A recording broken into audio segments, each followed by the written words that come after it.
Hi everybody, thanks for watching. So this is Monday, May 9th, and here's some more media. And so I've had to, if you've been following along, I had a broken Nexite deck, miracle material, lifetime warranty. It's all phony. You'll never collect on it, because the only reason that you would think about it, the only reason that you would try to collect on a lifetime warranty is if it breaks, if it's cracked or it has a hole in it, such as I did. And that's specifically excluded in the fine print of the warranty that's in your manual. And there's an exclusion clause that says mower deck impacts are not covered. And they won't look any further than the obvious look of it and the sign that, oh, something hit it. They won't look at, is it degenerative? Did it become brittle? They don't care. They already know about it. But in any case, I've had to back down, step on eggshells, whatever expression you want. And I bought the deck. So I've gone and taken the motor off. So here it is. And I just noticed here the dent on the top of the muffler. And I took care to... first of all, it's awkward, and you're doing it by yourself, and you have the mower tilted, and not a huge deal. I mean, I'll deal with it. Obviously, you have to deal with it. You're going to have this foisted on you if the deck breaks, that you've got to deal with it. And the options aren't that great, because you can say, oh my God, I'll just get rid of it, just buy another lawnmower. And believe me, I wanted to do that. And lawnmowers, you could go and get another cheap option. You'd be better off, honestly, if you bought a Toro or a Troy-Bilt from the big box stores, Lowe's or Home Depot. You'd be better off, I swear. I cannot picture having this experience with anything at any price. As long as you're not buying a Honda Nexite deck, you literally won't run into this, and you won't be spending your time. But in any case, I took the motor off, and I will tell you, there are little gotchas, even having the shop manual. The manual tells you to lean the mower on the right side. That's its service side. So the oil plug in this muffler would be up. They're on the left side. Now, it tells you to keep it on that side, and when you undo, or actually, when you take the motor off, you could easily buy you could easily buy the shop manual instructions, have it resting on this side, supported on this side. And look at the danger of that. I've already dented the muffler, and I had it supported on the opposite side. I had to figure out that side that is metal case, right, is the logical side that's supported on, because there are no things that can break. Okay, should it fall over? Well, it did fall over, and luckily, I could have broken the dipstick too, but it could have done something else in the muffler. But it rolled a little bit, even at that, because it's just so awkward. All right, so let's go outside here. You can see the carcass. Now, one thing I will say to kind of balance it again is that the job is not horrendous. It's going relatively well. But you have to have mechanical skills. You have to have built up chops, and you have to have an interest. Now think about if you did not have the time, and you did not have the interest, and you weren't skilled mechanically, you're out of options, because the dealer's going to say, we don't want to take the time. You're going to get denied on warranty. Honda's going to do nothing. So then you have a broken deck, and you have a potentially $800 lawnmower, and you're thinking to yourself, oh, what do I do? Well, how much?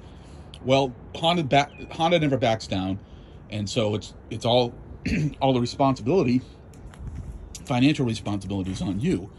So what do you do? Well, the dealer is going to tell you that they're going to inflate it, because they don't want to spend the bench time rebuilding your machine.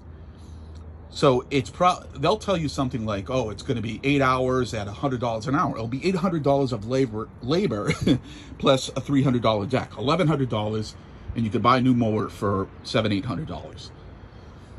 And so to dissuade you, so you would have to, you know, be enterprising and mechanical and have time on your hands and have tools and just say, you know, the choices aren't that great. I'm facing $1,100 to rebuild the machine. They don't want to do it anyways. Now I'm facing selling it, and nobody wants to buy it. Nobody wants to buy it when they see a broken deck. And no matter what the price, you put it up for $50. I mean, the parts are worth probably a couple $100. And so you have bad choices there. You cannot dump it at a town dump because you're going to pay them $50, $75. And so you're kind of boxed in. And the problem now is that going in the other direction with the good commercial mowers. I was looking at Exmark, I was looking at Kubota, Husqvarna. There's a very tight supply. You can't get them. So I decided, you know what? I priced the deck. Was told by one dealer that, oh, it's $200 for the deck plus another $100 of shipping and handling fees. And that was just gouging. That was United Ag and Turf. And I had a good experience with them on the phone. I haven't actually visited the store, but last year I had a good experience in this particular location to meet United Ag and Turf in Leominster, Mass. Helped with giving a tip to looking at the self-propelled drive problem. But this time they said, talk to the parts manager, and I said, look, I just came through a warranty, it was denied, can you maybe help out anything you can on the price, you know, do it close to cost? And it was a phony cost because I made another call to the dealer, Robinson's Ace Hardware in Hudson. They've been excellent. They were the dealer that had it for a month, and they were, you know, in a bad position. And they called it right. They said, you know, this is going to be outside influences. They knew. And their price on the deck was $192, $191 and change, plus tax. No shipping, no handling, nothing, no surcharges, no extra profit. That's the dealer's responsibility to get it in on their regular shipments from Honda. And so I just said, you know what? Just grab it. Grab the deck. So this is, I haven't gotten the deck yet. This is the old machine. There's the breakage. And it's going relatively well. There's a lot of pieces and parts on here to swap over. I'm glad I was able to take the motor off. Now, I'll tell you, taking the motor off, you see, I just had a little bit of damage to the muffler because it rolled. It's awkward. It's the center of gravity is weird. The thing is asymmetrical. And I had it supported on those wood blocks that you saw there, but it still rolled on me. And you're one person, you're doing it. It's anyways. I'll figure out what to do to that. Maybe I'll just leave it like that, or, you know, I kind of like things neat and nice, and it'll probably aggravate me. Who knows? Just another thing, right? Because if I go to sell this with a new deck on it, oh, you got a blend muffler, you know, and what mower has ever done this to you? What? I mean, nothing. No piece of power equipment comes back and bites you. And they're so bloody arrogant, and we're the best, and this couldn't happen, it hasn't happened to anybody else, so it's not our fault. So, you know, the people who know Honda's the best act the best, and they are the best, and the most successful people in life, and the prettiest, and they're Hollywood people and celebrities, and you're a piece of trash, you know. They suck. They are terrible. I will never buy a Honda vehicle just based on this. No way. I think they're dirtbags. And I would buy a Toyota before Honda. And Toyota are a little bit, I've had a 94 brand new Toyota pickup, 4-wheel drive, and pretty good, average to pretty good until 100,000 miles, and then issues. I think that they're even better. You know who's good for Japanese is Mazda. Unbelievable. They are like Honda and Toyota are purported to be, but actually in reality, they left behind in the 80s. Both Honda and Toyota stopped making vehicles in Japan, left behind the bulletproof, absolute, you know, 600,000 miles on oil changes alone. That's all myth. It's all over-promulgated. It's all BS. They haven't been that way for years, you know, probably at least a couple decades, at least since the early 90s when I bought my 94 pickup. And they're BS, and they manage to convince people, you know, all over the internet, and they're automatons. You know, they're like, oh, I'm not capable of independent thought. I'm not courageous. I don't, you know, I don't step out. I don't ever sound negative. I just recapitulate. Oh, the Honda, and it seems to get me places in life, and it's so aggravating if you get sucked in and then you get burned like this.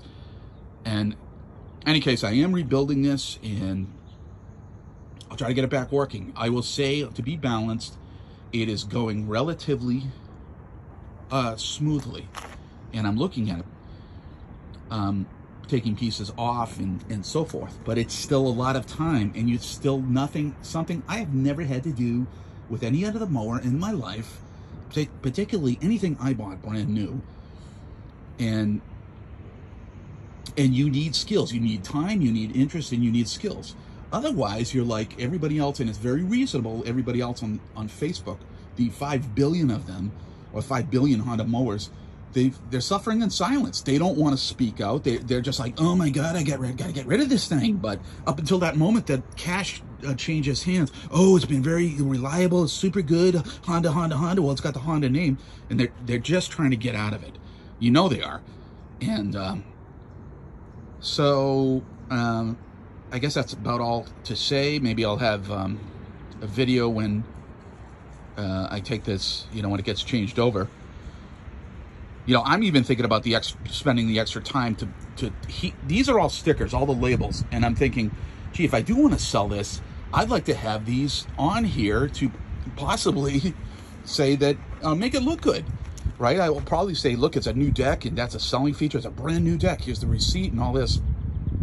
But imagine the extra time. That's a heat gun, taking a heat gun in like a razor or a sharp edge scraping knife, and gingerly trying to take those off. And it's probably not going to be worth it. They're probably going to crumple and rip, and so then that's another thing you have to face if you sell this thing. Is that, oh, it looks like a generic questions. And who knows? Maybe I'll just keep it as a second mower. I don't know. Here's Esther. Esther knows what frauds are. And so it is a fraudulent product, my God. And if you don't believe me, just look at how many people are dumping these on Facebook. And, you know, you could make the argument, well, that's because so many are sold. That's what, you know, people are just selling because, you know, there are 10 trillion of them sold. So, of course, proportionally, there's going to be more. And that's just BS. That's just BS. People are dumping these. They're aggravated. These, like I said, these work well, sort of impeccably for 4 or 5 seasons. And then they slide big time.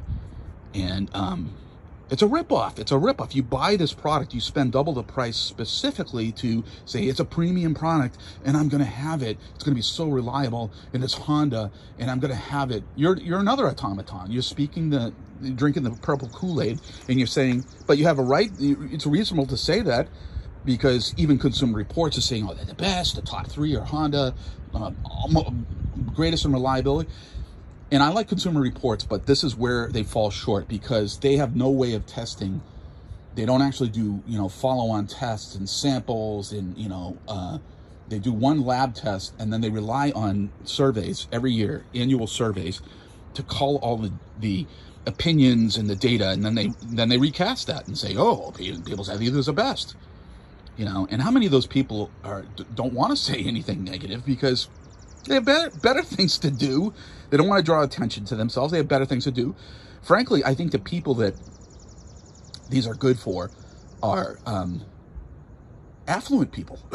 You know, they could afford to spend $110, $125 an hour at bench time, have them serviced, and if something breaks, they bought it from a dealer, and possibly that dealer has leverage or can finagle something to. It's just, they don't mind. They're able to spend, and you know, their time. Oh, our time is money, because we're just so successful. And these things stink, my God. Anyways, I'm going to try to do a successful build and hope for the best. I think it should work, and I had a feeling with that motor, because I know it rolled onto the patio, that motor. I knew it rolled onto the patio, and I was like, what took the stress? What took that little impact? Oh, hopefully it didn't do anything. I'm glad it's a muffler and not like a casting or like a flywheel rod or something aluminum that just broke, and then you just. So, and the last thing I'll say is, even in the shop manual, if you're detailed and mechanical, you catch little misleading things, or they don't quite say enough. And I swear to God, it's done on purpose so that you accidentally break things. And guess what? You're making Honda richer. You're having to go back for expensive little parts. Everything is cataloged. Everything is high priced. And I guess that's it for now. Thank you.